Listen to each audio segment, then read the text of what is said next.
I'm reading this article in Fortune, and it's written by this guy, Chris Matthews. Not the Chris Matthews of CNBC. It's a different Chris Matthews. I guess it's a popular name for a liberal, Chris Matthews. And he writes an article, "The Invisible Hand Has an Iron Grip on America." And, of course, the invisible hand was the phrase coined by Adam Smith, the founder of modern-day economics. Although maybe not modern-day economics. Economics before the economists of the modern day screwed it all up. Classical economics, the founder of that, let's say classical economics. And, you know, we deal with the invisible hand in the book, How an Economy Grows and Why It Crashes. I mean, the invisible hand is a very simple concept. And what it says is that an entrepreneur, right, even though he has no desire to help anybody but himself, right, if your sole goal is to enrich yourself, in a capitalist society, you will be led by an invisible hand to help other people too, even though that's not your intention. And how does that work? Well, if you are an entrepreneur and you want to get rich, you want to make money in a free market, how do you do that? Well, you have to convince somebody to trade with you. You have to convince somebody to give you their money. And why would they do that? Why would somebody give you the money that they have?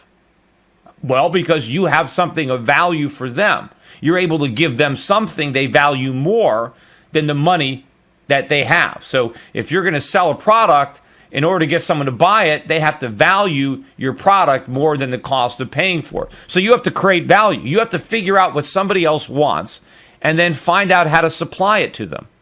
Make something better than the other guy, right? You have to figure out, right, what somebody needs, what somebody wants, and then find out how to produce it. And so you get rich by helping other people.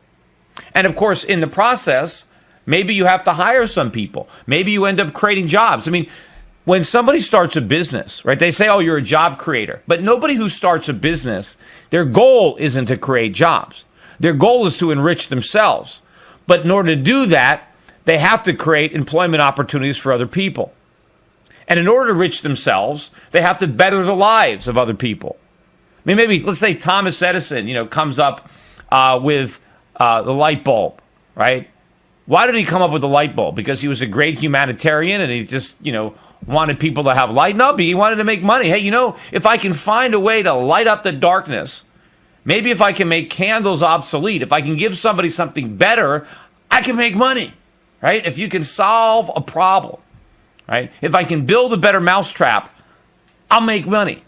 But of course, everybody benefits from your better mousetrap because they catch more mice, right? Or whatever it is. So that's the invisible hand. This guy is trying to claim that it doesn't work, that there is no invisible hand, that, the government has to come in with the heavy hand, right? We need a visible hand of government to help out, right? Because Adam Smith was wrong, and it's about time we rejected this outdated notion of the invisible hand. And the irony of it is, he tries to come up with examples of why the invisible hand doesn't work. And he has two examples, right? Education and healthcare. And he points to the problems in education and healthcare and says, you see, the invisible hand doesn't work because look how screwed up healthcare is and look how screwed up education is. We're not getting the benefits of the invisible hand. Well, that's because of the government.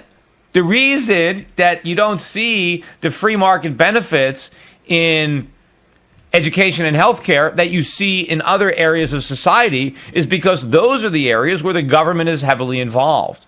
And so the more government involvement there is, the less benefits you get from the invisible hand because the government is, handcuffing the invisible hand or tying it, twisting it behind an entrepreneur's back.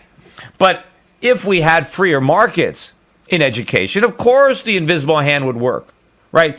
If it was a free market, if somebody wanted to get rich in education, how would they do it?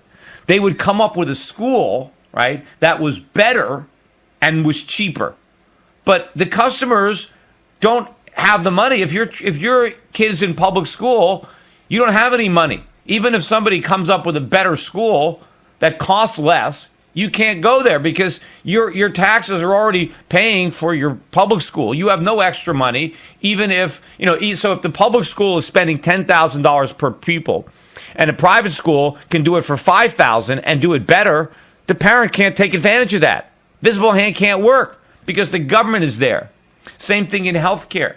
It's interesting that they point to all the areas of the economy that the government has screwed up. And they say, you see, this proves that capitalism doesn't work. See, this is why how government works. They go into an industry. They completely ruin it by basically abolishing capitalism. And then it's held up as an example of why capitalism doesn't work. You see, look at all the problems in healthcare. And now what happens? Now the government says, we need more government. Because you see that capitalism doesn't work. But it's not capitalism that doesn't work. It's government that doesn't work. They're not allowing capitalism to work. And then they're giving capitalism a bad name. But the problem is, enough people don't criticize it. But to try to say that, that there's no evidence that the invisible hand, of course, everything that we have, we owe to the invisible hand. Everything that's been invented was invented by somebody trying to get rich. I mean, why do you think nothing was invented in the Soviet Union? Once you had communism, communists can't invent anything because there's no incentive to invent something.